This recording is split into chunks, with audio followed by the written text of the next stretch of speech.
안녕하세요. 이번 시간부터는 우리가 신호 해석에 많이 사용되는 기본 함수들을 알아보겠습니다.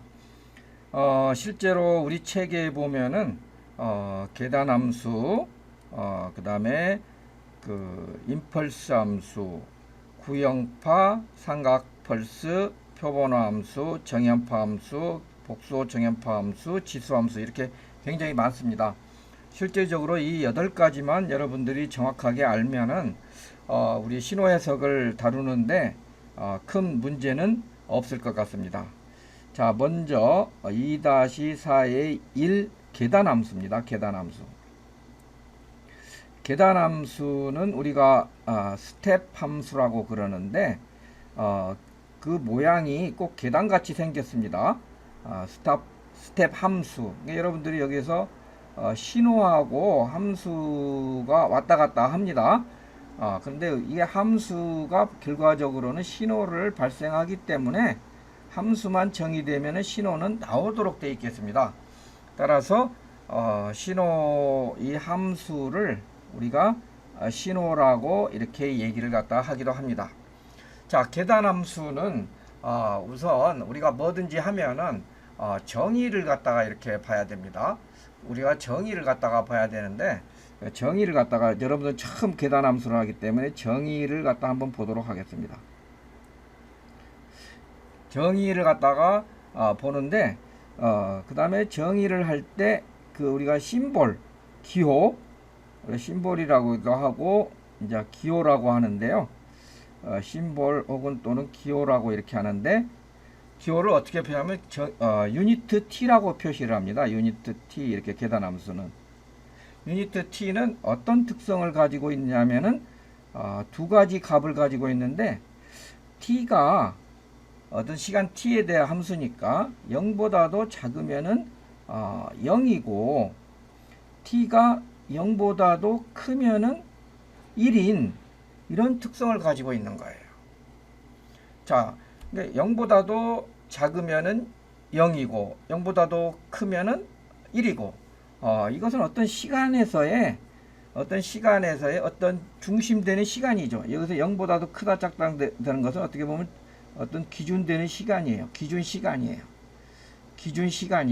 시간보다도 안 됐으면은 0이고 기준 시간이 지나면은 1이 된다는 거죠. 그런 거면 우리가 일상생활에서 이런 것들이 굉장히 많죠. 예를 들어서 스위치라고 생각하세요. 스위치를 끄기 전에는 0이지만 스위치를 켜면 불이 들어오잖아요. 또 예를 들어서 신호해석 수업이다. 수업 시간이 딱 되면은 수업이 시작되고 그 이전에는 수업이 안 되잖아요. 그래서 0과 1로 이렇게 표현할 수가 있는 것입니다. 그래서 이것을 그래프로 이렇게 한번 표현을 해 보겠습니다. 그래프로 표현을 하겠습니다. 지금 지난 시간에서부터 모든 것들을 지금 그래프로 이렇게 표시를 했어요. 자, 그래프 표현을 갖다가 한번 해보도록 하겠습니다. 자, 그래프로 표현하면은 이런 식으로 나타나게 됩니다. 자, 이런 식으로 그래프로 나타내면은 이거 아니야 t잖아요. t를 중심으로 해가 t가 0을 중심으로 한다. 0을 중심으로 해가지고서 0보다도 작으면은 0이고 0보다도 크면은 1인 이런 것이 유니트 스텝 함수가 되겠습니다. 그럼 여기서는 지금 그러면 t가 0일 때는 어떻게 되느냐? t가 0일 때는 어떻게 되느냐? 이것은 아직 정의를 안 했습니다. 정의가 되지 않았습니다. t가 0일 때는 0일 값일 수도 있고 1일 값일 수도 있는데 아직 정의가 안 됐어요. 그래서 이렇게 형태되는 것을 우리가 유니트 t 함수라고 그래요. 요것은 실질적으로 굉장히 많이 필요합니다. 예를 들어 가지고서 예제를 갖다가 이렇게 한번 보면은 예제 이기잼 2를 갖다가 보면은 예를 들어 이런 것이 있다고 생각하죠. 예를 들어서 이런 것이 있다고 생각하죠. PT는 구형파 펄스인데 PT는 유니트 T 마이너스 유니트 T 마이너스 1 이렇게 되어 있다고 생각합시다. 자, 그러면은 우리는 지난 시간에 이거 배웠잖아요. 시프트 배웠죠. 시프트 배웠죠. 이것은 오른쪽으로 시프트 하는 거잖아요. 그래 왜 신호 조작이 필요한가 하면 이렇게 오른쪽으로 1만큼 이동을 하는 거잖아요. 오른쪽으로 1만큼 이동하는 거예요. 그래서 이것을 그림을 그려보면은 이런 식으로 되는 거죠. 자, 그림을 한번 그려보겠습니다. 이렇게 하면은 유니트 T라고 하는 놈은 이 첫 번째 거 유니트 T라고 하는 놈은 이렇게 그릴 수가 있죠. 이렇게 그릴 수가 있고요. 이게 유니트 T입니다. 그 다음에 이 유니트 T-2를 갖다가 그려보면은 그냥 여기다가 그려볼게요. 이 마이너스는 생각을 하지 말고 유니트 T-만 그린 다음에 이것이 1이다면은 이렇게 될 겁니다. 이렇게 됐겠죠. 1부터 이렇게 값이 나오는 것이 되겠죠. 1부터. 그러면 요거에서 유니트 T에서 유니트 T-를 빼라고 했기 때문에 빼기도 역시 마찬가지입니다. 빼기도 시간에 맞춰서 빼야 돼요. 자, 여기는 1인데 여기는 0이기 때문에 여기에서는 값이 어떤 식으로 나오냐면은 이런 식으로 나올 겁니다. 값이 이런 식으로 나올 거예요. 근데 여기는 1과 1이 없어지니까 이렇게 될 거예요. 그래서 결과적으로 나오는 값은 이것만 살아남을 겁니다. 그래서 우리가 이런 모양을 갖다 뭐라고 그러죠? 바로 이런 모양을 우리가 펄스라고 그러잖아요. 펄스라고 그래요. 이게 유니트 T 함수만 하나 정의해 가지고 보니까 이런 펄스를 만들어낼 수가 있다는 거죠. 아, 이거 대단하지 않습니까? 그래서 여러분들 이거 유니트 T를 잘 활용을 하셔야 됩니다. 자, 그러면은 예를 들어 가지고서 한번 이그젬플을 하나 더 들어볼게요. 자, 이그젬플 02로 해 가지고서 예를 들어서 이런 것이 있다고 생각해 보세요. 이런 것이 있다고 생각해 봅시다.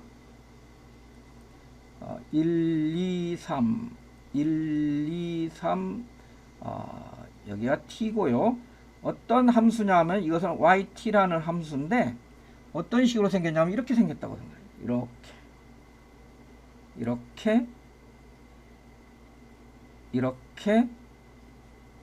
이렇게 생기라고 그래요. 여가 1, 여가 2, 여가 3 이것이라고 생각하세요.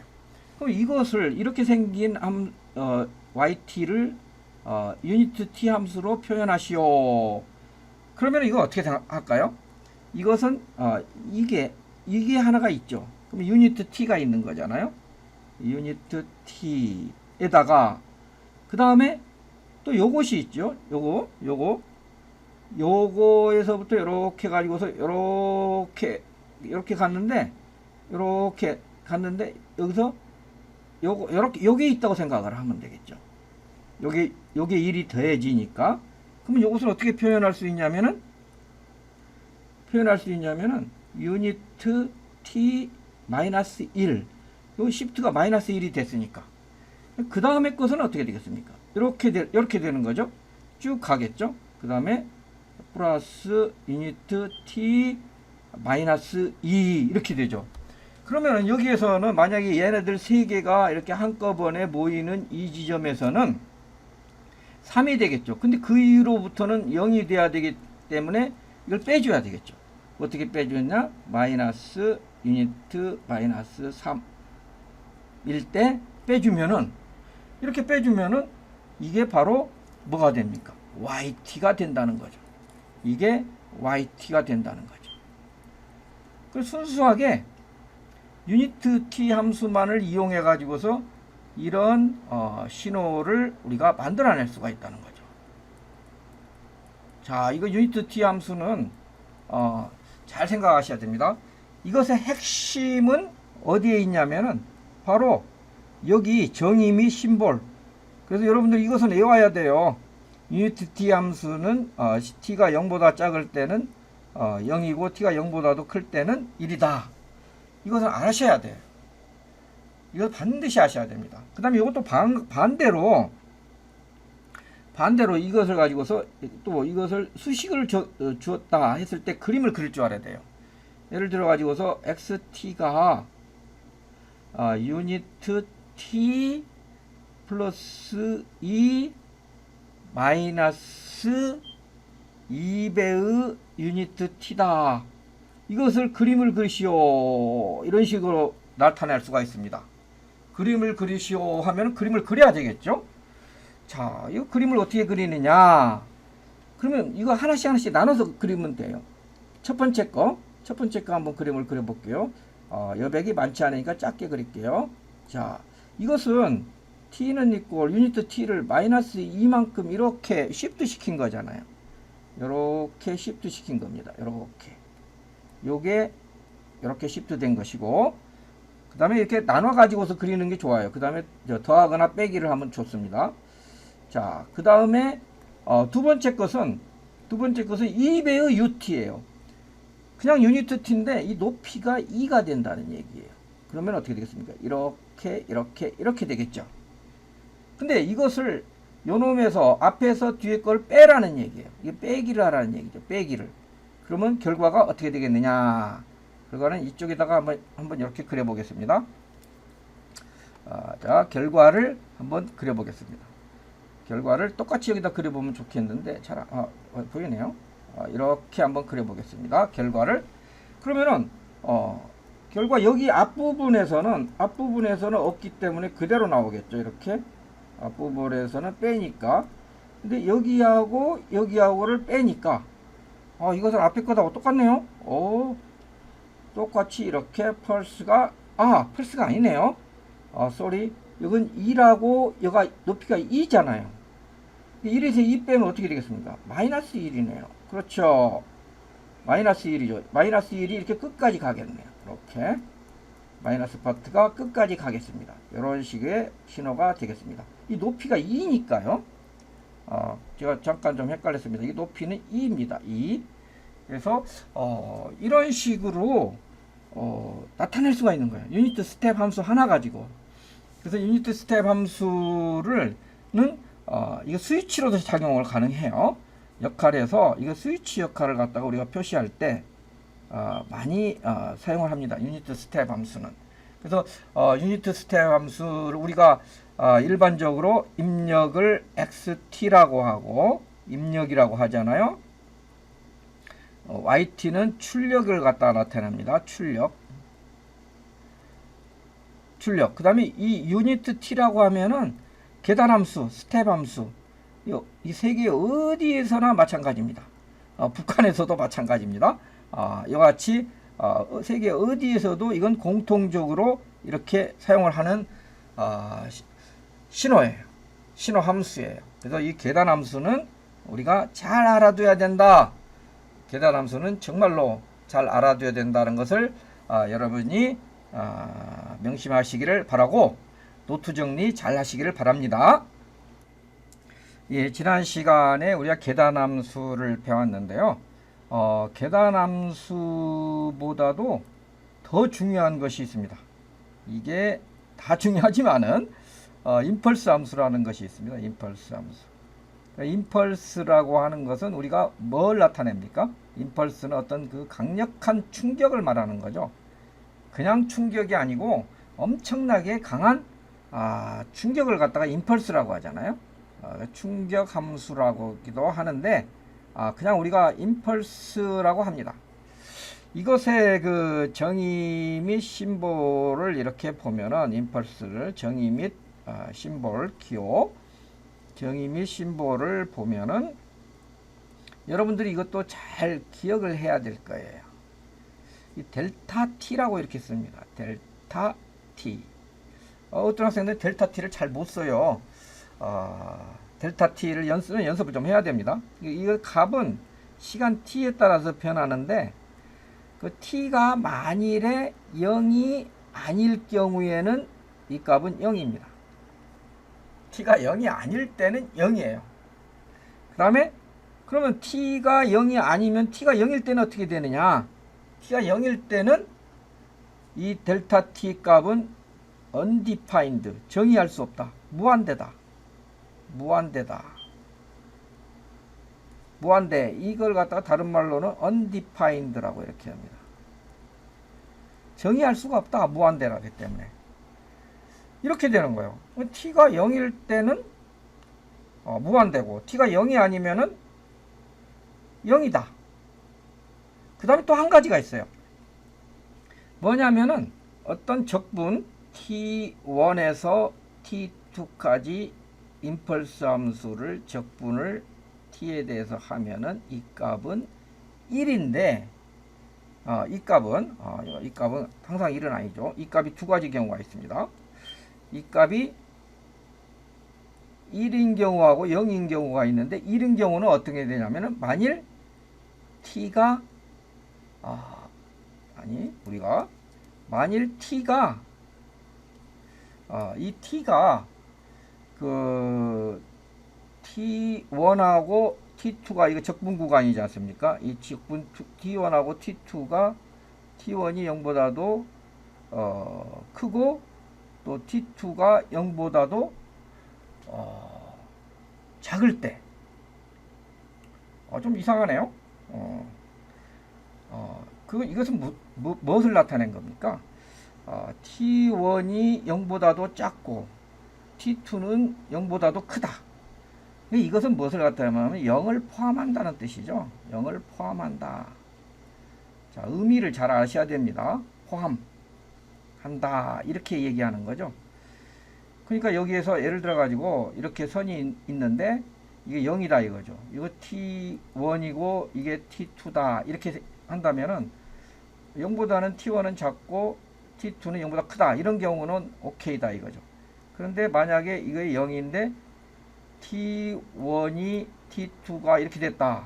그럼 0을 안 포함하잖아요. 그럴 때는 다를 때 otherwise 0을 포함하지 않을 때 이런 경우 같은 경우에는 0이 된다. 이런 거예요. 교수님 이게 뭐 너무 말이 어렵습니다. 뭐 정의에서부터 너무 어려워요. 근데 이것을 그래프로 표현을 하면은 여러분들이 쉽게 이해할 수가 있어요. 어떻게 이해할 수 있느냐? 그래프로 한번 표시해 볼게요. 그래프로 표현을 하면은 여러분들이 쉽게 이해할 수가 있어요. 자, 한번 표현을 해 볼게요. 자, 이것을 어떤 식으로 하냐면은 임펄스 함수는 어떤 식으로 표현하면 이렇게 표현할 수가 있어요. 여기다 이렇게 0에서 이렇게 해서 화살표 이렇게 표현할 수가 있습니다. 0이고 t고 델타 t다 이 얘기예요. 자, 이 그림에서 보세요. t가 0이 아닐 경우에는 이것은 아무 값도 없기 때문에 0이잖아요. t가 0이 아닐 경우에는 t가 0일 경우는 여기 화살표가 있게 되는데 이것은 뭐냐면은 높이가 무한대라는 얘기예요. 이게 t가 0이었을 때는 이거 무한대 값을 가지고 있다 이거죠. 자, 그런데 이게 무한대 값을 가지고 있는데 이게 적분을 이게 t1에서 t2까지 적분은 뭐라고 그랬죠? 우리가 적분은 면적이라고 그랬죠. 적분은 면적입니다. 적분은 우리가 면적이라고 했습니다. 적분은 면적이고 미분은 뭐죠? 미분은 기울기라고 그랬죠. 기울기. 자, 이걸 갖다가 t1에서 t2까지 적분을 하는데 면적은 아무것도 없는데 여기에서 무한대가 있고 이렇게 됐다. 근데 이 무한대의 면적은 얼마냐면은 면적이 얼마냐면은 1이라는 얘기입니다. 무한대의 면적이 1이라는 얘기예요. 교수님 그거 좀 이해가 잘 안 되네. 점점 갈수록 이게 t1에서 t2가 사이에 포함되지 않은 이런 구간에서의 면적은 0인 것은 알겠는데 t1에서 t2가 이런 구간이 있다면 0이 가는데 이것의 면적이 1이라는 것은 좀 이해가 안 됩니다. 이렇게 얘기를 할 수가 있어요. 당연히 그렇게 얘기를 할 수가 있습니다. 자, 그런데 여러분들 이걸 한번 잘 보세요. 자, 제가 임펄스가 어떻게 만들어지는 건가를 여러분들이 상상을 하도록 이런 것을 갖다 먼저 한번 만들어 볼게요. 자, 예를 들어 가지고 여기서 조금 여기서 예를 들어 가지고 이런 신호가 있다고 생각을 해보세요. 이런 신호가 있다고 생각해요. 이런 신호가 있다고 생각해요. 이게 높이가 1이고 여기 0일 때, 그 다음에 여기가 1이고, 그러면 이것의 면적은 얼마입니까? 이 면적은 이 면적은 1이죠. 적분을 0에서부터 1까지 하면 면적을. 근데 이것을 좀 더 면적이 같으면서 이 폭을 줄여 보세요. 반절로 줄였다. 이거가 2분의 1이 되겠죠? 면적 2분의 1이 되겠죠? 그럼 면적이 같으려면 어떻게 되겠어요? 높이는 어떻게 되겠죠? 얘가 2분의 1 되면 얘가 2가 돼야 되겠죠? 곱하면은 면적은 똑같이 1이 되죠. 자, 그러면 또 한번 보세요. 또 한번 보세요. 이것을 아이 작게 해가지고 이게 0.001로 했다고 생각해요. 이 높이가 얼마가 되겠습니까? 1이 되려면은 1000이 돼야 되겠죠. 그래서 이렇게 될 겁니다. 이렇게 돼. 그래도 면적은 1이 될 거예요. 자, 그럼 이제 극단적으로 해가지고서 이 면적에서 여기를 0으로 간다면 여기는 무한대로 가겠죠. 그러더라도 면적은 얼마겠어요? 1이죠. 이해가 됐습니까? 우리가 부동산 같은데 풍선 효과라고 그러죠. 이 부동산의 면적은 항상 이렇게 돼 있는데 여기를 갖다가 이렇게 쭉 늘어뜨리면 다른 데가 이렇게 늘어난다는 거죠. 풍선 효과. 면적은 항상 1로 일정하는데 이 가로축을 갖다가 시간축을 줄이면 줄일수록 높이가 올라간단 말이죠. 근데 엄청 가늘겠죠? 그래서 이 면적, 시간축에서 여기 면적이 거의 0이 되면은 높이는 무한대가 된다는 거죠. 그래서 임펄스 함수는 여기서 보는 것과 같이 이렇게 t가 0인 순간에 높이는 무한대가 되고 그것의 면적은 1이 되는 이런 신호를 우리가 임펄스 신호라고 그러는 거죠. 그래서 임펄스 신호는 이 적분을 잘 하셔야 됩니다. 이게 정의하셔가지고서 적분을 잘하고 이 그래프로 이렇게 표현하는 것도 여러분들이 아주 잘 하셔야 됩니다. 예, 오늘 배운 내용을 중심으로 간단하게 과제를 하나 출제를 하도록 하겠습니다. 점수는 높지 않습니다. 1점입니다. 그러나 100점에서 1점이기 때문에 비중이 낮은 것은 아닙니다. 이것은 우리가 우리가 수를 갖다 신호를 ST가 이렇게 되어 있으면 이걸 갖다가 UT로 표현할 수가 있다고 그랬죠. 더하기 빼기 UT를 더하기 빼기 시프트를 해 가지고서 UT를 더하기 빼기, 예를 들어 가지고서 우리가 연습을 했던 이런 거 같은 경우에는 어떻게 했습니까? 얘가 1이고 0 1 2고 이렇게 됐을 때 UT에다가 플러스 UT 마이너스 시프트한 거 여기에서 이렇게 빼줘야 되겠죠. 이렇게 여기서 이만큼을 빼주기 때문에 마이너스 2UT 마이너스 2 이런 식으로 할 수가 있잖아요. 그래서 여기 있는 것을 여기에 있는 것을 이런 식으로 유사하게 표현을 갖다가 해보라는 거죠. 그래서 유사하게 표현할 수 있는가 없는가, 이것도 역시 나중에 중간이나 기말고사에 반드시 나올 수 있는 유형의 문제입니다. 나올 수 있는 문제예요. 그렇기 때문에 여러분들 스스로 이해하는 것이 중요합니다. 여러분들이 스스로 이해를 해가지고서 푸르셔가지고서 잘하는 사람 같은 경우는 이거 하는데 걸리는데 한 3분 정도 걸릴까요? 3분 걸리고 그리는데 한 2분 걸리고 저한테 보내는데 한 1분 걸리고 한 10분 이내에 끝낼 수 있을 것 같아요. 여러분들 좀 열심히 한다면은 충분하게 여러분들이 하실 수 있는 그런 내용이 되겠습니다. 보내는 것도 역시 지난번에 하는 것과 같이 마찬가지로 이메일로 이렇게 해서 보내주시고 날짜를 반드시 지켜주셔야 됩니다. 날짜를 지켜주시면 이 날짜가 되면은 제가 강의재료 사이트에 정답을 만들어 가지고서 올리도록 하겠습니다. 자, 그러면 여러분들이 역시 또 열심히 해주시기를 바라면서 오늘 수업을 마치도록 하겠습니다.